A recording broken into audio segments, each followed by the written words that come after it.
কুমিল্লার বুড়িচং উপজেলার ময়নামতি ইউনিয়নের কাটাজাঙ্গাল এলাকায় ট্রাক চাপায় রাসেল নামের এক প্রবাস ফেরত যুবক নিহত হয়েছেন। বুধবার 17 সেপ্টেম্বর সকাল 11:30টার দিকে এই দুর্ঘটনা ঘটে।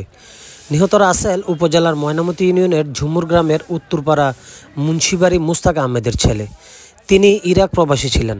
ছুটিতে দেশে এসে পরিবারের সাথে সময় কাটাচ্ছিলেন।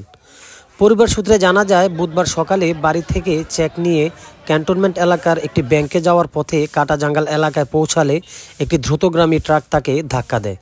এতে ট্রাকের চাকা তার মাথার উপর দিয়ে চলে যায় এবং ঘটনাস্থলেই তার মৃত্যু হয়।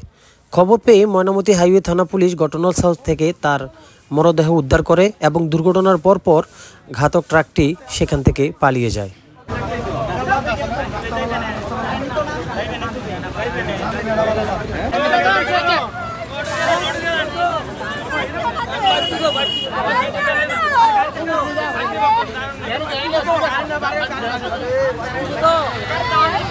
কি করতেন? উনি বিদেশ থাকে আর কি, ইরান। একটা ছেলে কোন দেশে? ইরান থাকে, ইরান। কতদিন এসে আসে? আসলে 1 মাস। 1 মাস এসে।